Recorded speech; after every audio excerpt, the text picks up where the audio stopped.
Thank you so much for being here, everybody. This is the first sort of masterclass that we've run that deep dives into online business management and operations management. We'll do some intros and then we're going to dive straight into it. What I will say is that this is a relatively informal masterclass. We will, I'm sure, have a couple more people join us over the next 10 or so minutes. If you've been to webinars before that are super flashy, very structured, talk at you and then buy something and leave, this isn't going to be that. This is truly a conversation. This is, I'll do a proper intro and a tick of myself, and Katie will do the same, but this isn't our first rodeo with business owners. I've been working with business owners for the last decade. Katie, it would be about similar to that. We're not here to make you feel like you took speed before you came onto the webinar. The goal is to open up a dialogue about good scale, good growth, and good leverage, which for some of you is an early stage conversation, because I know some of you, I don't know all of you, some of you that's an early stage conversation. And for some of you, that's quite a pressing conversation. Let's jump into it. Katie, we might do a little bit of an intro of us in case you haven't met either or both of us. But Katie, do you want to start? Yeah, I'm Katie. I'm a certified online business manager. I've been in the space for quite a while now. Excuse me while I let a few more people in. So I've been doing this, working with high achieving entrepreneurs, really like pushing them to go from like 6 to 7 to 8 figures with ease. I've seen behind the scenes of a lot of businesses, and it's really my passion to help people grow in a sustainable way. I'm a certified human design reader. I've also done a lot of sales training. So it's a bit of everything that's sort of thrown into the mix here. And that's kind of a little bit about me. I always feel awkward talking about myself because I'm a behind the scenes type of person as an OBM. Yeah, I'm not. I'm a professional narcissist and I'm very well paid to be it. So I can go next. My name's Matt. There are a couple of people here I know and quite a few that are new names to me. I have been in the coaching space for the last decade. I was the operations manager out at the Coaching Institute, and then I spent about 10 years building a career in general management, sales management in the service-based business space. I founded one of my businesses, which is a business coaching organization 3 years ago, and that's been a very fast growth company in our industry. In the last year, my focus has been diversification of sort of business as an asset class. We founded CEO Lab as my second business at the end of last year, which CEO Lab is focused on managed services for business owners. So I sort of service two sides of the market. One side is an educational side who are new to business. They're either new to business or new to fast growth. Some of you have been a part of programs or conversations that I've had in that business. This business is for business owners who hit a point in their development where revenue is no longer the core metric of success, where profitability is the core metric of success, and more importantly, your capacity to get out of running everything is a measure of success. That the business's core problem is that the business owners desire to take care of everything, either in an effort to keep costs down, which often backfires, or in an effort to control everything, which always backfires. Yeah. When I'm not doing this, I'm an equity partner in a third business, which is a relationship coaching education business. And we've just bought or just put in an offer for that we're hoping will be accepted in the next couple of days to buy a business that does Christmas decorating in Melbourne. Which might sound a little bit outside of the wheelhouse, because it is a little bit outside of the wheelhouse, but at some point, everybody should try to leave the coaching space because it can turn you into a sort of one-note wonder. All of which is to say, if you're somebody who's been in business for a little while or you're starting out, we are not new to this. This is not our first rodeo with business or business ownership. Our intention today is to spend quite a bit of time talking about the journey from what I'll call startup mode in a service-based business, which I would say lasts to a minimum of about 100K a year, but really starts to close off its cycle somewhere around $200,000 to $350,000 a year. That's price point dependent, it's model dependent, but somewhere in that gap, the business changes from a solopreneurial venture, which is I go and I make the money and I spend the money or invest the money, and then I go back to market and I make more money. It transitions from that place, and it can stay there, by the way. The business can stay there. You can stay a solopreneur forever, and a lot of people do very profitably and very successfully. But you reach this point where a fork in the road, where the choice is either to hover at that 150 maybe before tax to 350K before tax place, draw quite a significant margin from it and continue to run it. And I would call that a solopreneur venture, or alternatively, you intend to turn it into an entrepreneurial venture, which is to turn it into a true asset. The definition of a business as an asset class for me being something that generates profit for its shareholder, you, without you needing to be the only person driving that profit. That's the fork in the road we reach, right? Do I drive all the profit, or do I distribute the load of driving the profit amongst a team? I will stop monologuing in a sec, Katie. I get on the soapbox. No, it's all right. You go. I'm like, I've got to talk about what I've achieved. I'm 6'4", so an extra 2 feet on the soapbox doesn't make a difference to me. There's a lot of conversation in the service-based business space about systems development, and certainly a significant part of the reason why my career has headed in the direction that it has is that I've got a very strong capacity to develop systems inside of businesses. The coaching, education, consulting businesses I worked in before I started as a founder were between $20 million a year in annualized revenue and $40 to $60 million a year in annualized revenue. So coming into founder land where your P&L says you did 120K in year one was very sad. Right, very sad, very challenging emotionally when you're used to seeing 8 figures on the P&L. More importantly, what it has taught me more than anything is that while there is a place for systems, you simply cannot outperform in the service-based industry. You simply cannot outperform the power of having a team taking care of things for you. We've become a very lean-driven industry, right? How can I spend the smallest amount so that things get done? Those founders tend to stay at the same place. The founders that Katie and I get to work with in CEO Lab, who usually range somewhere between 300K and sort of $2 million a year in revenue. Some are higher, some are lower, but they're outliers.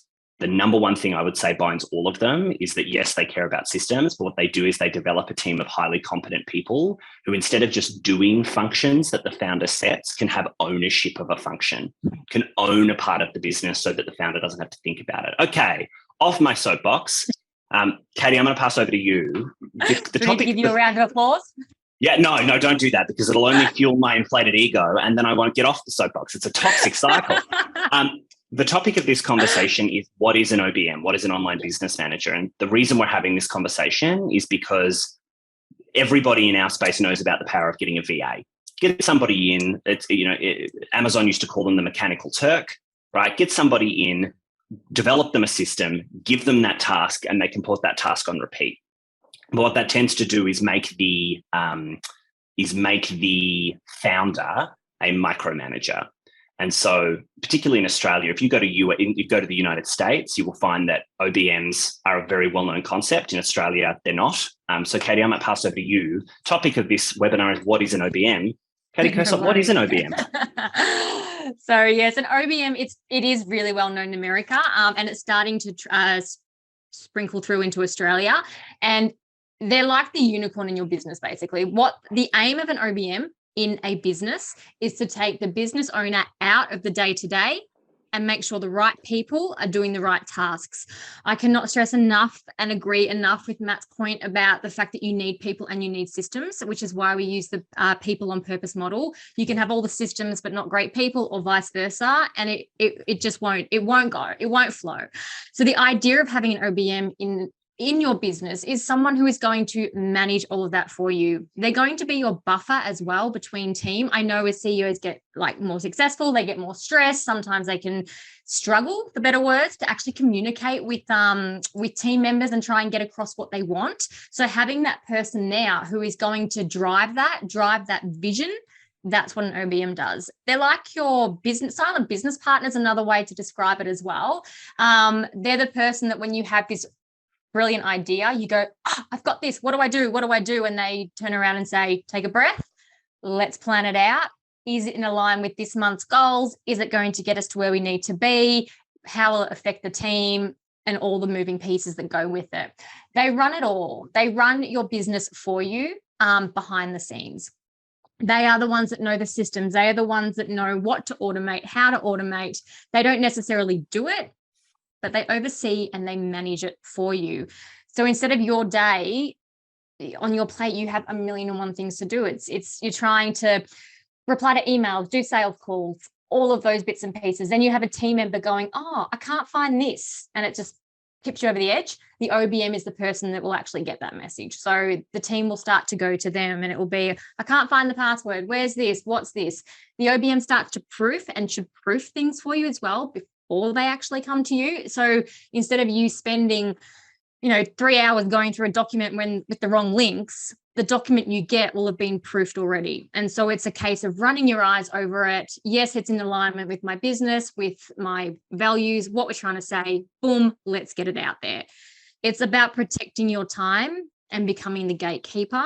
One of the biggest things that we see in the OBM world is that business owners, they want to grow, which is like, if I'm pretty confident if you're on this webinar now, you want to grow. That's where you want to go. You want to get out of the day-to-day and you want to actually focus on your zone. You want to do what you love.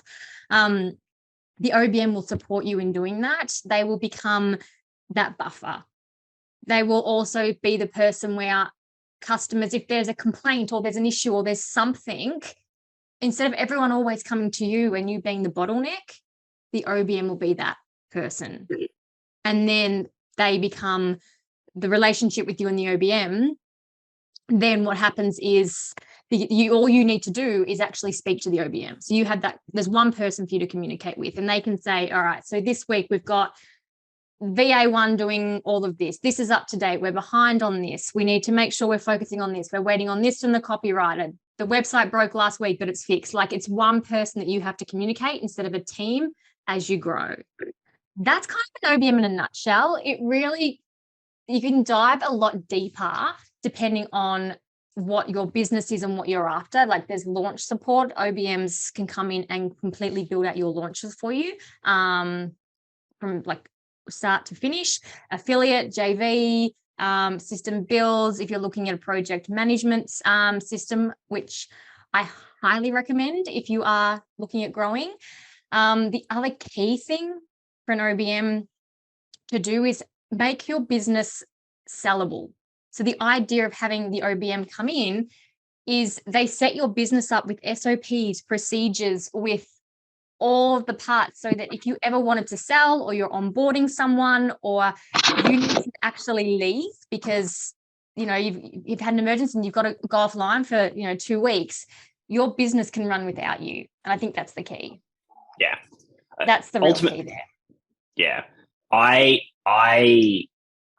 in every business, this is a bit of a trope, right? That you'll hear from anybody in our space who teaches these things. But as a founder, you start as the CEO, which is the chief everything officer, right? And everything that comes through the business, you take care of. Some of you are smiling way too knowingly, right? Because the everything truly isn't everything. You are the keeper of everything. Keeper of everything, right? You're at best, you are a somewhat efficient operations manager, and at worst, you're a glorified administrative assistant. And that is the rite of passage, right, of a founder, because ultimately why you're caught in that detail is that your business is calling for you to discover the model, right? Yeah. I'm assuming most people here are service-based. If there is anybody in goods, services, goods product, sort of wholesale, retail, e-com, let us know in the chat. But I'm assuming for the purposes of this conversation that everybody's services. In product land, as a founder, you build the product, and that comes with its own set of benefits and problems, right? Key problem number one, until you have the product, very, very difficult to make money, right? As a result of doing some of the consulting I've done over the last couple of years, one of the sort of voluntary pieces that I do is I get to work in venture capital land, right? So I work with Blackbird and Airtree, which are two big VC firms here in Australia. And I do mentoring for their portfolio companies. A lot of fun. I do a lot of co-founder problems because most things have two founders. And if you're a control freak like me, the idea of having a co-founder causes you some anxiety. In product land, everything is about product development. You build a great product, and then once you've built that, the development work is done, and you switch from being a startup to a scale-up. The goal is to just sell more of that product at a lower cost.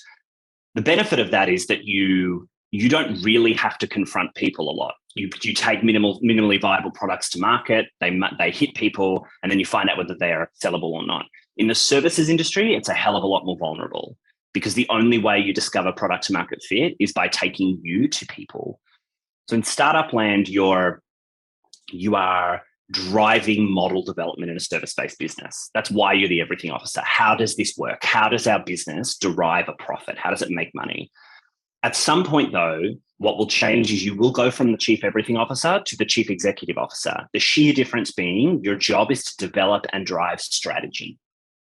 Now, in our industry, if you've come from a more sort of NAF coach training school or sort of area of work, body of work, you might have heard them talk a lot about vision, but ultimately, if you talk to any good old-fashioned consultant with an MBA, they will tell you that it's strategy.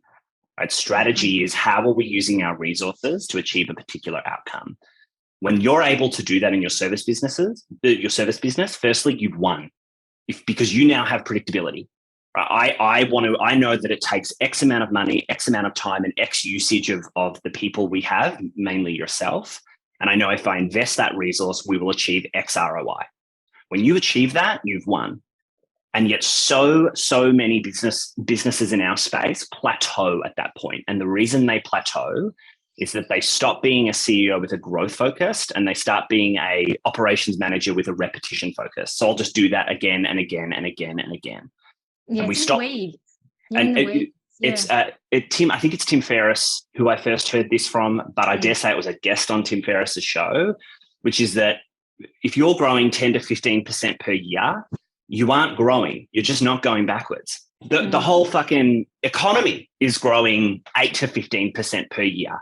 Right? The entire cost of living is growing a little bit more than that, but growing at a similar rate. If your business is adding, if you're 100K a year and next year's 110 and then next year's 121K, you're only not going backwards. If revenue is the same year on year, this is something when I go into businesses that have serious scale, 3 to 5 or 3 to 10 mil, let's say, a significant amount of the hard truth that I've got to deliver to those founders. We have a furry friend on Sarah Griffin. It's, what can I say? Cats, they'll try. They've got main character energy, I believe they call it. One of the most important hard truths that I've got to deliver to them is that if you were in any other sector other than the coaching, consulting, education industry, if you're not growing 50 to 100% year on year until you hit 5 mil, you aren't a very interesting business, right? I grew 20%. 20% is barely keeping up. And this is not to shit on the growth of a successful founder. It's just to change the narrative of what we're expecting. One of the core questions I ask new clients when they come into the consulting world is, what is the function of your business? Is it an asset or an income? Right? It is entirely acceptable for that answer to be an income. That is, I work a certain amount of time, a certain agreed lifestyle, and I get a certain agreed income from that. But business as an asset class is an entirely different game. That is, that this machinery can operate and deliver value. I am at best a part of that value. If I'm really good, the value that I offer to the business is what I love doing, right?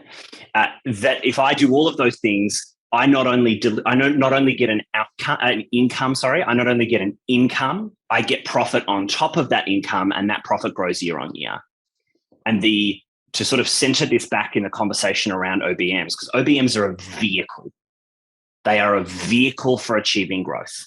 Right? In business, and some of you will have had either a leadership experience in your own business or in another business that you might have worked in. But a great metaphor for this is actually fantastic relationships. 1 + 1 does not equal 2. 1 + 1 = 3. 1 + 1 = 5. When you have somebody who can counterbalance the parts of ownership of the business that are not your unique genius point, then 1 + 1 doesn't equal double the growth. 1 + 1 = 10x growth.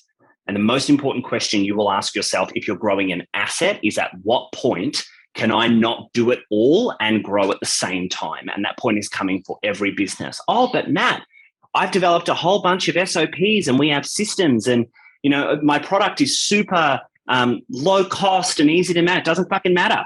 Doesn't change. It doesn't change. At some point, your revenue development right? We'll just keep up with cost of living. And the reason why your business has effectively in real terms plateaued is because you're trying to hit it all, trying to do it all, not despite you trying to do it all. Would you agree, You can't Katie? do it all. Yeah, it's impossible. You cannot do it all. You can at the start, but as you grow, you can't be everywhere. So it's so important to focus your attention and your energy on what you enjoy doing, your zone of genius. And that is leading the business. That's the vision. That's the ideas. That's, connections, all of that. You don't want to be stuck in, as they say, they call it in the weeds, where you're looking at metrics. Like, you want to be able to come to a meeting with your OBM and say, all right, last month we did X amount of sales, show me the stats. And so the OBM will come to that meeting with every single stat you need and go, okay, so these email open rates. Okay, so we had a really good one on last week. We had a 40% open rate. Why? Was it the header? Was it the bot? Like, going into all that information and giving you the results, so you as the business owner can go, okay, now I can make an informed decision. Now I know where to go. And it's about someone else doing all of that. It's about the OBM will come to you and say, okay, we have a VA who's underperforming. I've upped the KPIs, I've performance managed them, but I think that for this role, we need someone who is more skilled, who can bring more to the table. What do you want me to do?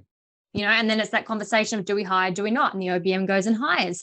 Then they come to you with the top 3 candidates and say, I've interviewed 50 people. Here are the top 3. Let me know your thoughts. And so it's really, you've still got control. Like, I think that's really important to remember too. It's still your business. You still have the final say, but there's someone that's just doing all of that groundwork and that everyday work for you, so that you're not. So you're doing what you love. And the bigger the business, the more you need this support.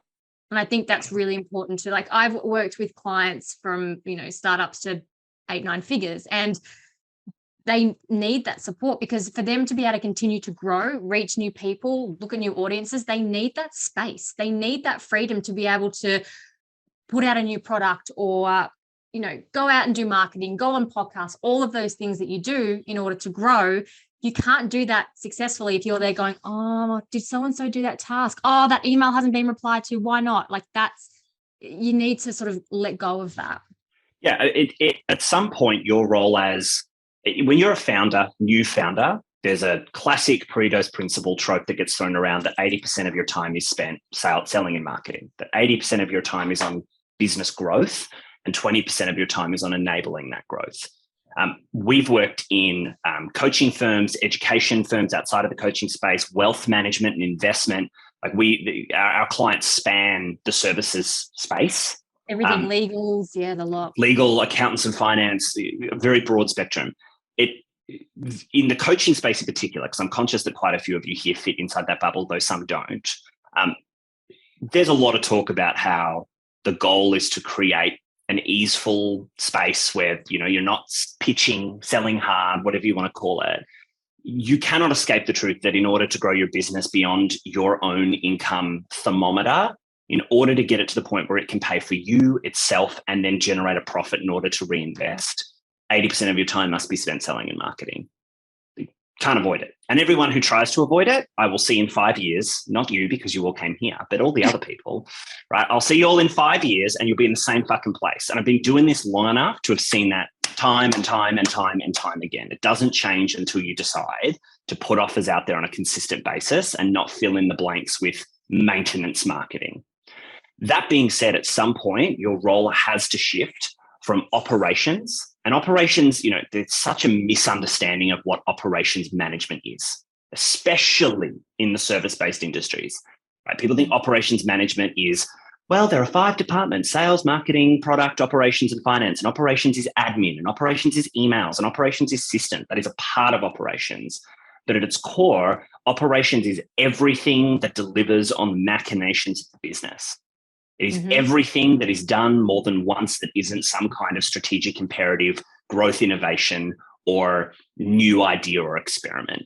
For example, Matt, operations and marketing are different. Not necessarily. If your growth model is we post 3 times per week and these are the kinds of posts we write and they go on these platforms, the minute you can define it as a cadence, it's operations.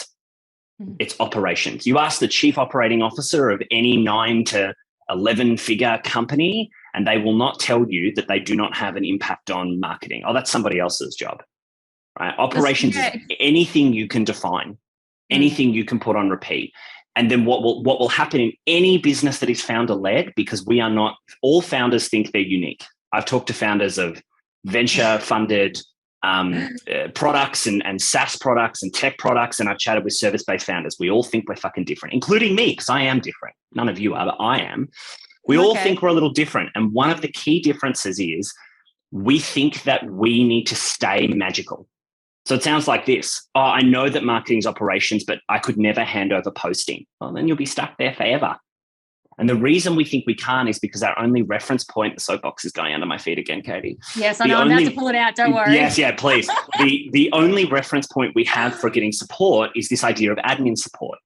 And there's a place for admin support. In the beginning, there should be somebody to respond to, yes, I can update your Stripe subscription. Yes, there should be somebody responding to, here's the link to that tutorial. But there comes a point somewhere between, let's go per month and say it's between $5,000 a month, $4,000 a month, and 10, where you need to pass over ownership of a key performance indicator of the business: marketing deliverables, sales deliverables, operating deliverables, product deliverables, customer delivery deliverables, to somebody else, and not just have them do it, but have them be capable of thinking through the outcomes of the business, so you don't have to, or you will plateau every time. Soapbox to you, Katie, goes up. Put me on the spot. And I think it's important too, like when you talk about marketing and operations and things like that, it's also about an OBM coming in with a different viewpoint, that strategic viewpoint, going, we can make this simpler. We can automate this so that it does not take as much of your time. And look, to talk about captions, I've worked with CEOs who are well into their 8 figures and they still want to do some of their own posting, but it's about how do we do it so that's all they do. Yeah. They literally write a post and they never look at it again. And it's working out those systems so the team knows how to manage that, and making sure that it's not, you're not eating up your bottom line by paying someone to do something which could be automated, or it's too complex. And I think we find a lot of the time as well in marketing, especially, is that it becomes so complex, people actually drop out. So having someone come in and say, all right, how can we simplify this for the best customer experience, for the best experience for the team and for the CEO, so that you don't have to do all of the work? And that's where the operations comes into marketing, comes into sales. They're not going to do it. They're not going to do your marketing. They're not going to do your sales calls, but they're going to streamline it and set it up so you don't have to worry about it ever again. Yeah, absolutely. And that's that. There's a standards difference, right? And you go to any substantial sort of coaching, education, wealth management, legal firm in the US, you will find that any modern organization is already making use of this. And you might have heard the phrase, because it's a bit more common in Australia, but it's the idea of a fractional COO or a fractional CFO or a fractional operations manager, which is integrator as well. And integrator from EOS, right? There's plenty of different phrases for it. The core difference that I want to invite everybody to try on for their business as the key strategic owner of that entity is to try on not what tasks need doing, right? Because that is a very operations manager level thinking. We all have to be there at some point. I've got to think about what tasks need doing. But the next question above that is, what functions of my business, what objectives, what outcomes can somebody own? Simple example, I run a coaching program. It's a 12-month coaching program. We have a retreat built into that coaching program. When I started the business, I would book the retreat. I would call the venues. I would manage the quotes. And then that all got very overwhelming because we were growing. And so when I hired an OBM into my business, it started with, can you call this venue and get the quotes and then I'll sign off on them? Can you sign off on that venue and arrange this shopping list? And where it transitions into true OBM ownership is, can you organize the retreat?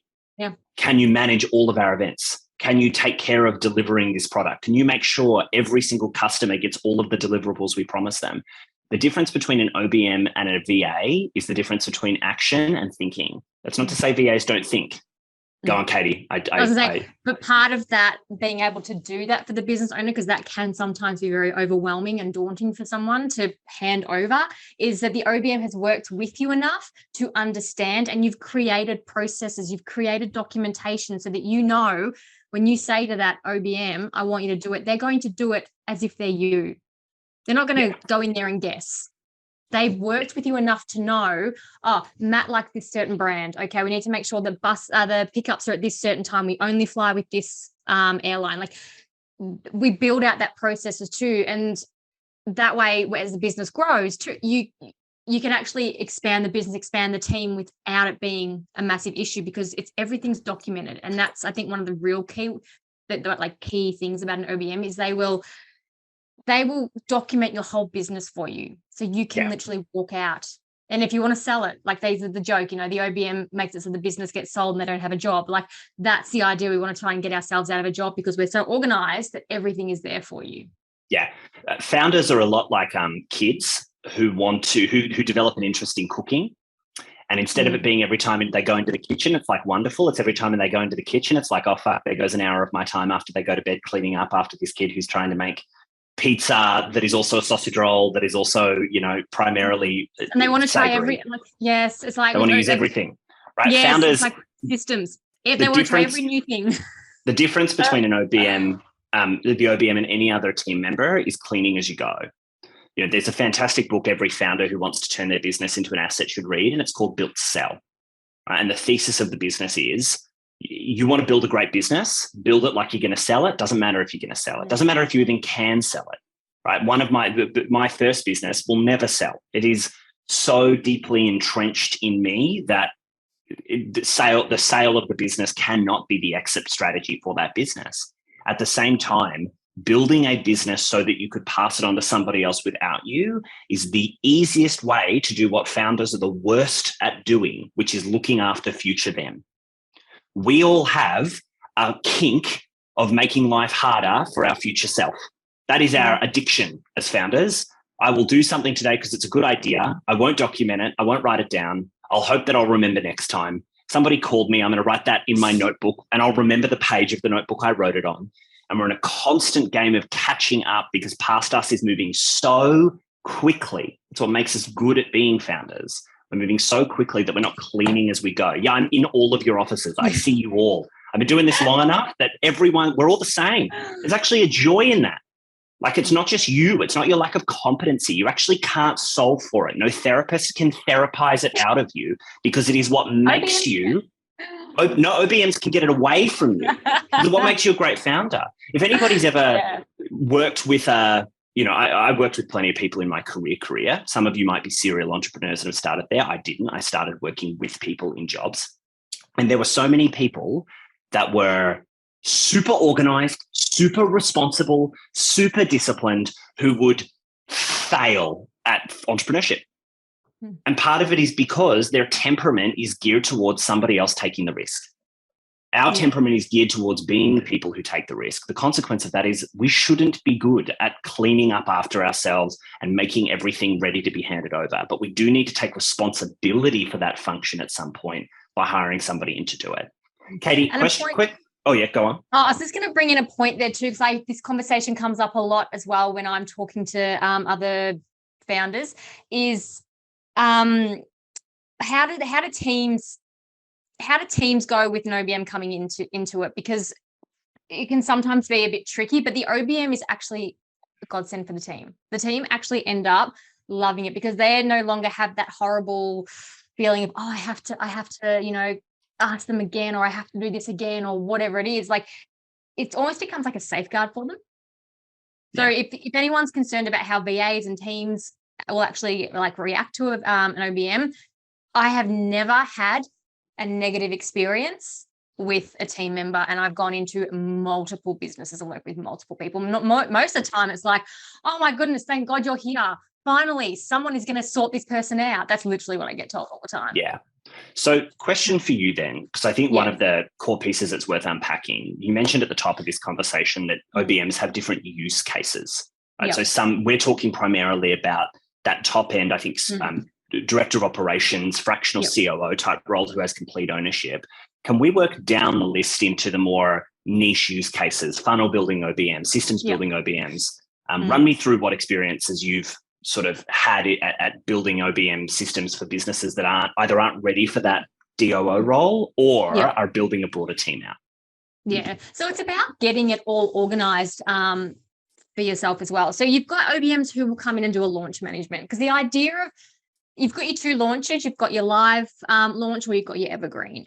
Whichever way you go, working with an OBM throughout a launch is going to build out the blueprint. So when you go to launch again, it's copy and paste. Obviously, you'll have to update, the subjects and all of that type of thing, but the frame is there. You know that you have to do 10 social media posts. You need 9 emails that go out. You're going to start with a webinar, follow on with Q&A, however you want to plan that out. It's built out into a system so that you can literally turn around and launch in a couple of weeks' notice instead of having this massive drawn out launch. It's about getting organized. It's about having everything in the same place too. So when you do go to launch, you know where all your assets are. Then you've got the OBMs who come in and do like team management or set up teams, do recruitment. They will organize all the onboarding, so you don't have to sit there with team members and spend day after day, hours after hours going through everything. They will do it for you. They'll build out the onboarding SOPs. They will introduce them. They will train them on the systems, whatever the business needs to get this person up to scratch. This one is more for the like the VA type roles, your contractors and stuff like that. The OBM just manages them to make sure things happen on time.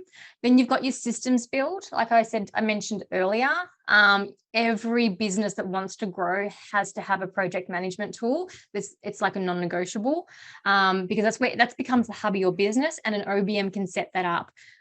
Depending on the type of business, but the general categories we look at setting up is we have a board for the owner where it's like a parking lot. All the ideas, everything that goes on in your head goes there. Then we have the SOP board, and SOPs can be very daunting, and people roll their eyes when you say we need to do SOPs. It's like, really? It can be a Loom recording. That's all it has to be. And then all of those SOPs go into this Asana board. So when you do need somebody to do something, you can say, oh, the SOP is just here. And then, like I was saying, you have the launch where you have the launches build out. You have all your client management as well. Everything's in one place. And you know that your clients, that on the first of every month, your clients get a check-in email, every single client's birthday, everything is there for you and it's automated. That's the type of thing that an OBM will set up for you. My business, the business that's sort of my primary focus 3 days a week is my coaching business. It turns over about 1.2 a year. We're hoping to sort of crack 1.5, 1.8 this year as a growth run. I have 3 full-time staff in place. I've got an operations manager who's effectively an OBM because she's a virtual fractional ops manager. I've got 2 coaches. And if there's anything I've learned this year, it's that it's the power of doing less sustainably and responsibly. For me in that business, I have 2.5 responsibilities now: sales and marketing, right? Coaching, and I do high-level coaching with clients. I've got a team who can take care of day-to-day questions, really take care of it too. Not 24-year-olds with a fucking script and an attitude, but like professional women who've been doing this for a long time, who are expensive, that require me to be on top of sales and marketing. So I take care of high-level coaching, sales and marketing, and then the other 0.5 is training and development of the business. I essentially have a part-time job within my business where I am the only shareholder and we have a margin of sort of 40%. Like, you can crunch the numbers. It is a fantastic job. It's a very well-paid job. And what's most important is that the accountability is shared amongst multiple people. I have an OBM right now as we talk. My business is living in July, August, and September. We've got a retreat for September we've had all the logistics finalized. I've got an event in March coming up which is now, oh my goodness, that is full. Yes, like soon. Right, it's full, event venues done. I don't think about any of those things anymore. And that doesn't mean that I spend time sitting on the couch drinking Aperol spritzers, right? Though I think it's important to know if the purpose of your business is not to continue to grow. Like, for me, I'm in the prime of my life for really driving business development. If that's not your goal, you can use that time to sit on the couch and drink Aperol spritzers. But I don't believe that you can sit on the couch and drink Aperol spritzers just because you don't have work if you still have the accountability for the outcome, right? You're just moving time around. When you hand over objectives to people where they can drive an entire outcome and get it complete for you so that it happens to the end result, not to the mid result. Like the retreat is ready for people to walk into, not the retreat is half booked and then I've got to go do a bunch of stuff.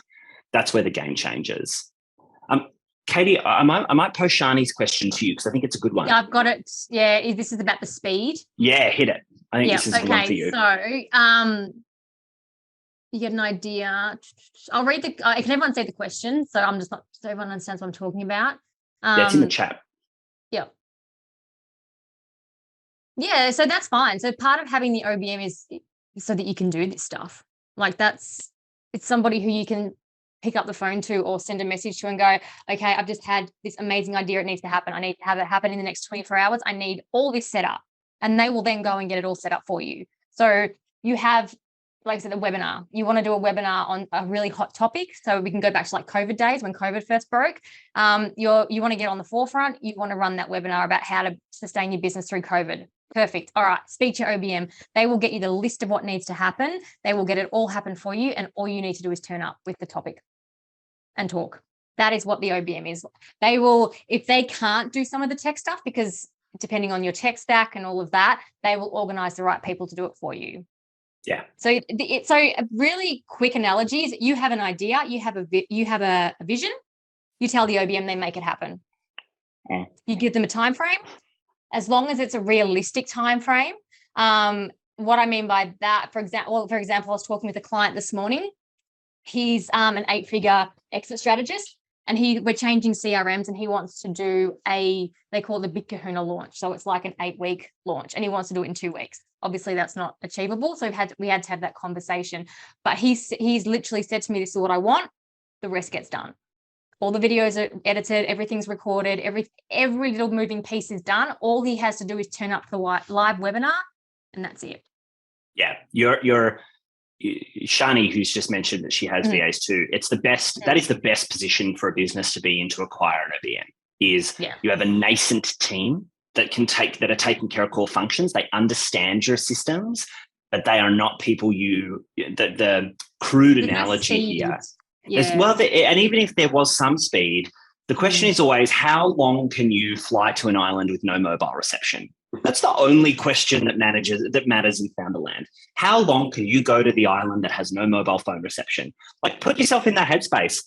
After a day, things are fine. Emails got replied to. After a week, after 2 weeks, does the whole thing collapse? That is a function not of activity. It is a function of ownership and strategic thinking. The difference with an OBM is twofold. Number one, at a minimum, they're trained, right? They're not trained in how to reply to an email. They're trained in understanding systems thinking. They know the basics of operations management. Are they a business owner? No, right? Are they responsible for you hitting your personal income goals? Also no, as much as I would love that. They'll keep you accountable. They will keep you accountable. They are like a good partner. They're like a good intimate partner. They're not responsible for your dreams, but they are advocates for your dreams. And that's about as good as you get. They understand you. They're professionals at learning you and your business's machinations. The goal of having a good OBM is that you could step back or step out, and the sustain, maintain functions of your business, depends on your measurement of an intimate partner there, Shani. That's a whole other webinar, that is. That's a different webinar. It's after dark. It's what is an OBM after dark. You all get your invite, but you've got to sign an NDA to come. All righty. They can take care of the sustain and maintain functions of your business, so you don't have to. Because if you're an honest founder, and I hope everybody here is, if you don't have this support in place yet, yes, you can go to dinner with the fam. If you've got kids, yes, you can be there for dinner time, bedtime, bath time. If you've got friends and family, yes, you can go to the Saturday, Sunday functions and do all the things and be the great person in your life around your business. But what's in your brain? What's in your brain as you sit for dinner with the family? What's in your brain as you're out with your folks or out with the in-laws or out with whomever? Like, what is bouncing around your head? It's likely the business. It's the never-ending. OBM, yeah. And that's what the OBM tries to, if they extract that. Like, one of the key things is the OBM tries to extract what's in your brain and make it tangible. So it's not reliant on you. And the other big saying is we don't want business owners in the systems. We actually want them out. Yeah, the best OBMs don't like you very much. That's the best part. The best thing that's an OBM is when you get to stage with someone, when you can go, delete, you're out of the project management system. Delete, you're out of this chat. Delete, you're out. And you literally are like, I have had a client say to me, I don't know what to do. I'm like, go have life. And they're like, I don't know what to do. I'm like, we don't need you. Shoot. And that's the end goal. The business is doing 7 figures. They're bored. So they'll probably go start something new. Yeah, it's the reality of life under an OBM, and this takes time. I'm so wary of being magic pill, magic wand facilitators, where it's like they come in and then it's done. I'd say this is a good, to give everybody a benchmark, I'd say it's a 12-month investment to get to the point I'm about to describe. Right? It might be 3 to 6 months until things are really functioning without you, but to get to this point where they're in your head probably takes about a year. Yeah. For me, go ahead.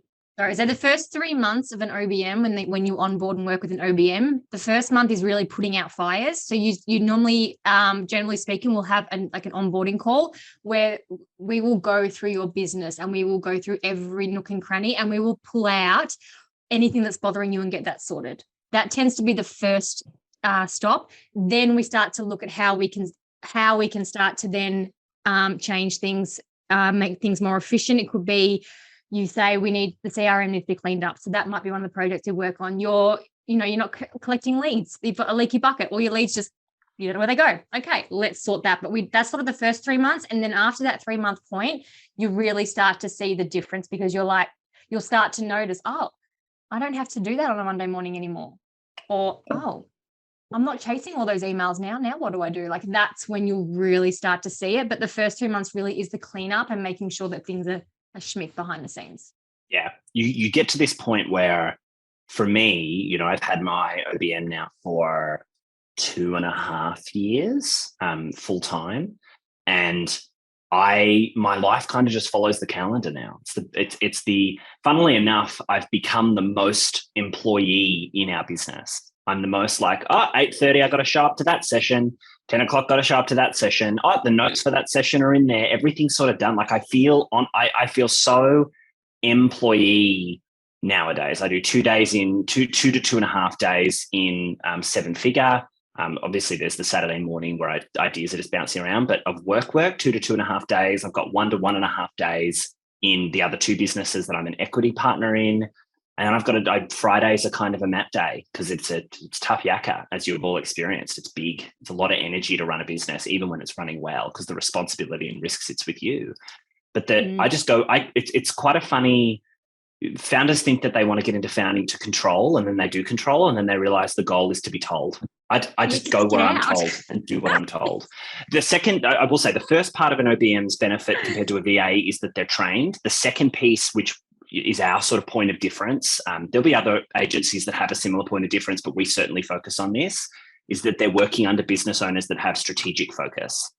So for us, our goal, our role in CEO Lab is to be the bridge between you and your OBM for strategy. So to help you as a client with your strategic drive, where are you taking the business? Because your OBM can give you a lot of operational strategy. Here's how we can make things more efficient, more profitable, or more impactful.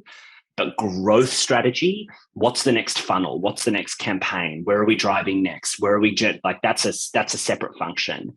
And bringing both of those pieces together, to do my little steak knives pitch, is what makes CEO Lab the place to sort of build this team out. Would you agree, Katie? Yeah, and it's having the experience. Like, I know, Matt, you and I have both worked behind the scenes in businesses that have had successful launches, but also ones that have failed.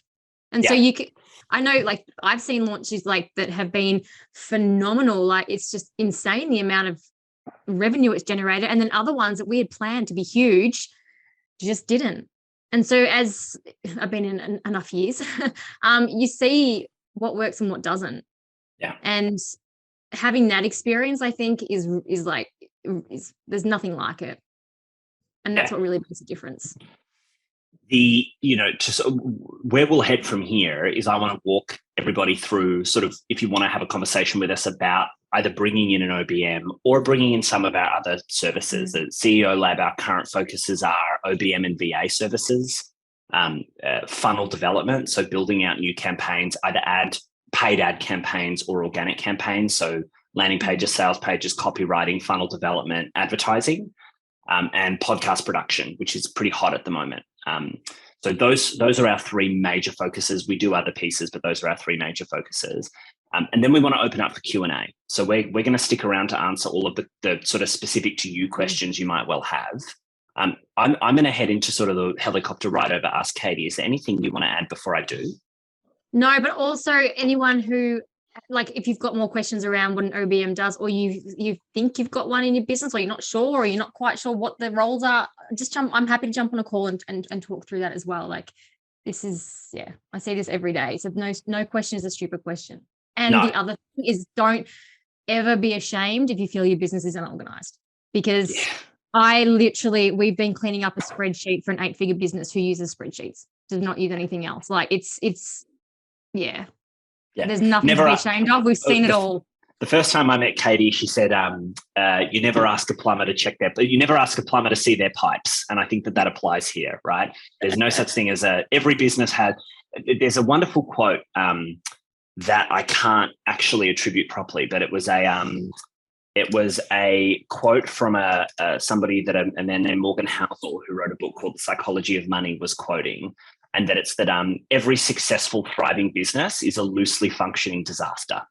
Oh, yeah. Every thriving, kick-ass business at best is a loosely functioning disaster. And just cover it up well. That's the whole gig. And it might sound pessimistic, but it's reality. And you can run from that or you can embrace it. So we're a managed services business. So some of you will have come to me from a consumer business where we're directly selling to you. And you've probably noticed, if you have, a very different tone of conversation in this conversation. As a managed service business, we're not working with necessarily idea level startups where it's at $0 and we're looking for profit to market fit. We can certainly help with the elements of that are appropriate, but ultimately our duty of care is to look after your business a lot more than it is to look after your sense of certainty. As a managed services business, we're not going to recommend something to you that the business isn't ready for or doesn't need, right? For us, our role is to find hidden profit, as wanky as that can sound, right? Our goal is to look at, based on what's currently happening, what are the opportunities to either create additional profit because you don't have the time to do things you should be doing. The classic example in every fucking business that I think Katie would agree, but certainly I work with, is email marketing. No one's got time for email marketing. Everybody wishes they sent more emails to their list. Hidden profit. The second piece is hidden opportunity cost that you are currently spending. You're currently spending a lot of money on opportunity cost, where you're doing something that has to be done, but it's getting in the way of something that could be done. And the differential between the cost of not doing the thing and the cost of taking up an opportunity is enormous. I got to get back to, go on. So the hidden thing that comes out under that too is people end up saving a shit ton of money on subscriptions and fees, and you'll be surprised once you start delving into this and looking at under the cover and ripping it all apart, the amount of stuff that you're paying for you don't need, or the subscription you've got that you can downgrade. And next thing you know, there's an extra $500 a month that you can go and spend on a facial or a whatever you want to spend it on, because it just appears. And that's like one of the hidden costs, or one of the hidden things that comes back from it. Yeah. Our role is to discover what those parts of your business are and to match you to a sort of bespoke suite of support. That might be just an OBM at this point. And that's, for a lot of you, that may well be the case. Like, what you're needing is to start integrating a partner who's going to come in and manage operations.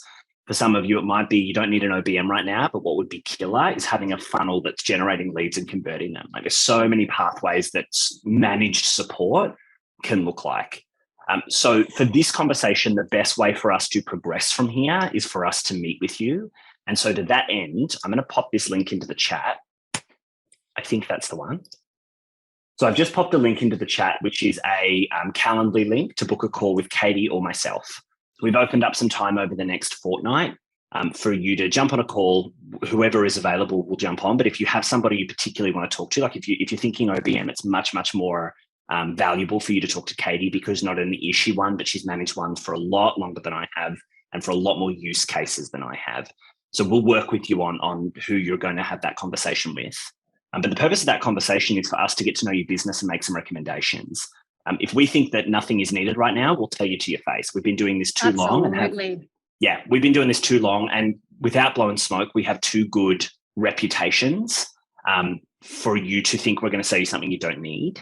But if we think there's an opportunity for you, we'll let you know. And from there, we can quote it up. We can work with you on a timeline for that. This business is built on long-term partnerships. As much as this is a new entity and a new partnership, Katie's been doing this for years. I've had clients for 4 or 5 years now. Like, that longevity of connection is what's most important to us, because frankly, you look at any great business investment, it has a long-term sort of arc of return. And the same is true here. So we would love to chat with you. Katie, yes, go ahead. I was going to say, and I think one of the things too is that this is, you're coming into a partnership, into a long-term relationship, and it's about making your life easier. And that I often say that to clients: if you're working with someone and they don't make your life easier, it's not a fit. Like, the OBM is here to make it easier for you, to give you, they're there for you. Yeah. They're always going to have the business first. Like, they're always going to bring things back to the business. If you go off on a tangent, they're always going to, bring the conversation back. But at the end of the day, they're there for you, to support you, to make your life easier, and to gatekeep your time. Yeah, absolutely. And that's, I guess, the ending bit for me. But I love questions, so hit me up with them. Yeah, we're going to turn over to questions, because I think some of you have some pretty unique, potentially use cases for this. But we'd love to meet you. We'd love to chat a little bit more. We'd love to sort of develop out a pathway, or just to start building a relationship. Any questions as well? Like, if you're like, just jump on a call. Yeah, I can talk all day. Yeah, if it's problematic, we'll I come to these calls with duct tape on. No, you could be in for a bit of a long ride. So with that, we'd love to turn over the floor to questions. I do have one that I'm going to ask on behalf of 2 people, because it's in the chat. Katie, first question is from ASV Empowerment, who I'm sure has a name, which is: what are your thoughts on a new startup using an OBM to create effective systems from the beginning, rather than bringing somebody in later? Perfect, but it's got to be the right systems. Say more. So you would definitely, it's worth having a conversation and working out what's important for the business growth, and implementing those systems first. I'm a big believer in not all systems suit all businesses, and it's important to keep it simple. So when you say systems, it could be customer onboarding. Is that the process that we're going to sit and we're going to work through? Because I think that's a non-negotiable, because clients are what drives a business. But if you're talking about setting up a system for an evergreen automated funnel, probably not right now. That would be something you would do further on down the track. So it's really going to be about what it is that you need right now, what it is that's going to move the needle, give you time and freedom, and allow you to take the next step and get the clients come in. And that's your basic ones are always going to be a project management system, client onboarding, invoicing, and email management. They're kind of your main sort of 4 that you start with. Then you sort of progress as the business progresses. But keep in mind too that things will always change, and you might launch and it could be, all of a sudden you have this massive program, so then you need to switch it around. But that's generally, without knowing the business and what's needed, that's what I would suggest. Yeah. On the other side of the coin, just it departs from the question a little bit, but my specialty is around growth systems. So where Katie comes from that business management perspective, for me, my focus is on marketing systems, sales systems, lead gen systems. A business that, in order to make sales, the founder has to decide on something creatively, is not a business that's sustainable. That happens in the beginning, right? I really want to run this webinar. I really want to do this thing. I'm going to do these posts. I'm going to run this challenge, whatever it is, right? If I don't know if anybody got to the end of a year in the last couple of years like I did last year, and it's like, I have no more creativity in me. I can't write a fucking Christmas card, nonetheless write a new post. That creative burnout is a function of limited cognitive capacity. I see so many businesses that do well, but the only reason they do well is that the founder has to get up, get to the computer, and drive the growth of the business. The contrast to that is more managed growth, which is about how do we build lead funnel systems. For me in my business, I know that I need to do 3 challenges a year, which are 5-day sort of summit type events. I need to do one in Jan. I need to do one in May. I need to do one in about August. I know I need to do 2 in-person events a year. I need to do 2 virtual events per year. So all I do every year in December is overlay that onto the calendar, try to skip some of the public holidays and not do anything on my birthday. And all of the templates are pre-written. That doesn't mean we do the same thing every year, but it means my creative energy is taking something that's done and making it 20% better rather than creating something from scratch. And for us, I mean, quite a few of you have mentioned that building lead funnels or lead gen systems are a big focus for you at the moment. That's a conversation we'd love to have with you as well. Because for me, when I look at a business, what I'm looking at is how can we put 50% month-on-month growth or sort of 50% quarter-on-quarter growth. How can we put that on repeat? The core of your growth should not require you to show up. Everything beyond that, that's extra profit, fantastic, go do that. But you developing X new clients per month or X new members into a program per month or X new people filling out or getting proposals per month, all of that stuff should be on tap. And if it's not, you should either be in startup land and working it out, which is fantastic, or get that stuff sorted. There's a second question I'm going to pose to you, Katie, from the chat, which is, and then we'd love to hear from some of you. Don't feel the need to type down if you don't want to, but my business has been on life support since 2021, running at a loss. I'm in a mode where I feel like I'm starting from the ground up again. What I'd like to know, ideally, where do you suggest I get my business to before employing an OBM? Like, where's the best place to start thinking about bringing in an OBM? You need to have leads coming in. You need to have profit, I think, for an OBM, because they're not going to be the cheapest hire on the market as well. I think that's important to acknowledge because there's a lot of experience that comes with an OBM. You'd want to be comfortable in paying an OBM, but you need to have something for them to work with as well. So I would look at that. Like, I'm almost tempted to throw that one back to you, Matt, as well, like getting your business off life. Well, what would you find the most? To me, it would be clients, like making sure that the clients you have, you're nurturing and you're going out to new audiences and you're spending your time and effort in nurturing people, not so much setting systems up because you don't need to yet. That's sort of my take on that one. Yeah, I tend to agree. You systemize what works, right? Systemize what works. At the same time, an OBM, systems development, any kind of operational support is an overhead, right? It's not a cost of good. So if we were to break this up into financial terms, overhead is required cost of running the business, right? In order for the business to sustain itself, we're bringing in an OBM who can run the day-to-day. For me, when we're in a place where our business is breaking even or running at a loss and we're trying to get it off the ground, all of our expenditure line items should be in cost of good or cost of revenue generation. So building out a funnel, excellent investment. Getting a mentor, excellent investment. Spending time, if money's not on the card, spending time on networking, referral development, reaching out to clients. Like, you're back in startup land. One of the most important things a founder can do is know accurately where they're at and what where they're at calls them to do. And if we're at a point where the business is either not making revenue or that revenue very quickly gets eaten up, the only metric that matters is driving more revenue into the business, and whatever investments are worth making there should be linked to a very clear sales or revenue return goal. Brilliant. All right, we will, I think that's all the questions in the chat, but if we've missed one, feel free to ask it. But we just want to turn over the floor to any of you.